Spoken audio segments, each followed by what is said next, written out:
राजकीय काय एकूणच या मोर्चाबद्दल वाटतं आणि आपल्या घरी व्यवस्थित जायचं. बघा, हे मुळशी पोर्टमध्ये जे प्रकरण घडलेलं आहे ते अत्यंत निंदनीय आहे. तळपायाची आग मस्तकात देणार आहे. मूर्तीच्या सोबत ज्या पद्धतीनं अश्लीलता केलेली आहे चांद शेखनं, सुन्नी जमातीचा हा आहे, यानं घाणेरडं इतकं कृत्य केलेलं आहे, जणू काय स्वतःच्या आईशीच असं वागल्याचा हे प्रकार आहे. आणि म्हणून याचा निषेध करण्यासाठी तमाम हिंदू सकल समाज हा हजारोच्या संख्येनं आज मुळशीमध्ये उपस्थित होता.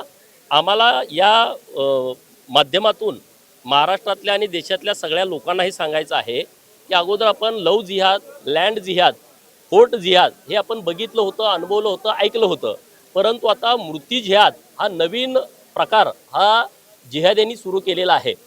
ही नुसती मूर्तीची विटंबना नाही आहे, तर अखंड देशातल्या 100 कोटीच्या वर असणाऱ्या हिंदू धर्माच्या अस्मितेवरती यांनी गदा घातलेला आहे.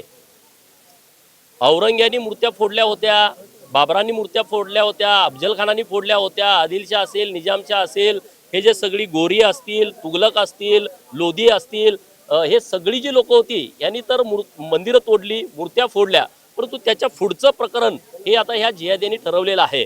आणि त्यामुळं या जिहाद्याला महादेवाच्या मंदिराच्या समोर फाशी द्यावी अशी मागणी आमची आज सकल हिंदू समाजाची सरकारकडे आहे. सरकारच्या वतीने आज तुम्ही आलेले आहात, पण विरोधी पक्षाचं अजून यावरती भाष्य नाही, का वाटतं? नाही, हे बघा, हा पक्षाचा विषयच नाही. आमच्या मंदिरावरती, आमच्या मूर्तींच्या वरती जर कोणी चुकीच्या पद्धतीनं वागत असेल, इथं पक्ष कुठं आला, इथं गट कुठं आला, इथं जात कुठली आली?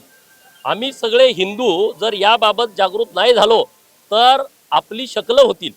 आपल्यावरती मोठ्या प्रमाणात अन्याय आत्ताच सुरू आहे. मुलींना टार्गेट करून त्याला लव जिहादमध्ये अडकवलं जातं. एक ना हजारो उदाहरणं आहेत अशी. लँड जिहाद, सरकारच्या जमिनी, खाजगी लोकांच्या जमिनी, गरीब लोकांच्या जमिनी, त्याच्यावरती टोळी येते, डायरेक्ट ताबा टाकते. हे काय प्रकार आहे? तुम्ही वोट जिहाद बघितला लोकसभेमध्ये, वोट जिहाद बघितला विधानसभेमध्ये. एका बाजूला मालेगावमध्ये लोकसभेला काँग्रेसच्या उमेदवाराला 1,95,000 मतं पडतात आणि माहितीच्या उमेदवार नुसते 5,000. हे वोट जिहाद आहे. त्याच्यानंतर विधानसभा झाली तेव्हा काँग्रेसचं तिथं कुठंच दिसत नाही. म्हणजे हे जे सगळे प्रकरण सुरू आहेत हे प्रकरण नियोजनबद्ध सुरू आहेत. त्यामुळं पक्षाचा, गटाचा यामध्ये विषय झाला नाही. सर्व पक्षाच्या लोकांना माझी विनंती आहे, आव्हान आहे, जे पहलगाममध्ये घडलं ते काय घडलं त्यांनी पक्ष विचारलं नाही. तू कुठल्या काँग्रेसचा आहे का, तू राष्ट्रवादीचा आहे का, तू सेनेचा आहे का, तू भाजपचा आहे का, तू बसपाचा आहे का, तू सपाचा आहे का, तू मकपाचा आहे का, तू मार्क्सवादी कम्युनिस्ट पक्षाचा आहे, तू जनता दलाचा आहे, तू राज्य जनता दलाचा आहे, रिपब्लिकन पार्टी ऑफ इंडियाचा आहे. त्यांनी ते विचारलं नाही. त्यांनी पहिल्यांदा विचारलं तुमचा धर्म कुठला आहे. त्यांनी जात विचारलं नाही, तुम्ही राज्य विचारलं नाही, तुमची भाषा विचारलं नाही, धर्म विचारला. जर अतिरेकी तुम्हाला धर्म विचारून गोळ्या घालतोय तर पक्षाचा विषयच येत नाही. त्या सगळ्या पक्षाच्या लोकांना आव्हान आहे की तुम्ही जागे व्हा आणि ह्या हिंदू चळवळीमध्ये तुम्ही सामील व्हा. मागच्या 2-3 आठवड्यापासून पाहिलं तर मशिदीमध्ये येणाऱ्या व्हायरल मुस्लिमांची संख्या वाढलेली आहे. पुढच्या धोका ओळखून काय मागणी करणार? नाही, सरकारकडे आमची मागणी ही आहे की याचं कोम्बिंग ऑपरेशन झालं पाहिजे.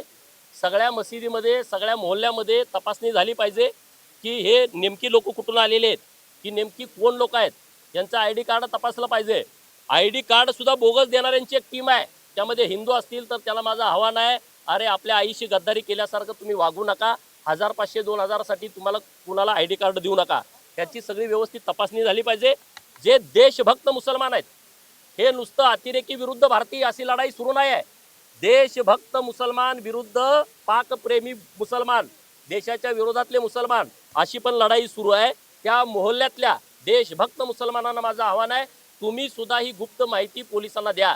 तुम्ही सुद्धा ही गुप्त माहिती तहसीलदारांना द्या किंवा आमच्या हिंदू कार्यकर्त्यांना द्या की बाहेरून लोक आलेले आहेत, हे चुकीच्या पद्धतीनं तिथं मदरशामध्ये, मशिदीमध्ये वेगळ्या पद्धतीनं माती भडकवण्याचं शिक्षण देत आहेत. हे तुम्ही आम्हाला कळवा, त्याचा आम्ही शोध घेऊ आणि त्यांना जिथं असतील तिथं पाठवायची व्यवस्था करू. कडकडीत बंद पाळण्यात आलेला आहे, मात्र सरकार आपलं आहे.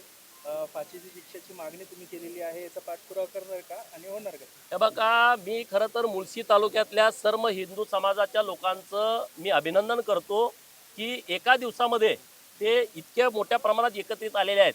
मुळशी पॅटर्न मी पिक्चर बघितला होता, पण यांच्या माध्यमातून हिंदू धर्मावरती कुणी आक्रमण करण्याचा प्रयत्न केला, हिंदू देवदेवतांचा अपमान करण्याचा प्रयत्न केला, हिंदू देवदेवतांना छडण्याचा प्रयत्न केला, तर मुळशी पॅटर्न हा देशभर गाजेल अशा पद्धतीचं कार्य हे मुळशी तालुक्यातल्या लोकांच्याकडून होत आहे.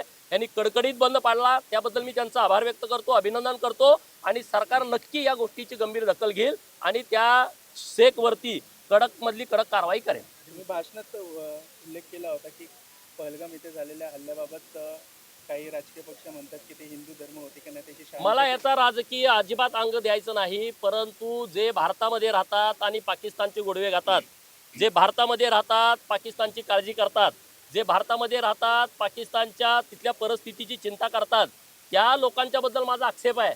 अरे जेवढे अतिरेकी पाकिस्तानात नाहीत त्याच्यापेक्षा गद्दार भारतामध्ये राहतात, तर ते गद्दार तिकडे पाठवले पाहिजेत. ही मागणी आमची सगळ्या सकल हिंदू समाजाची आहे.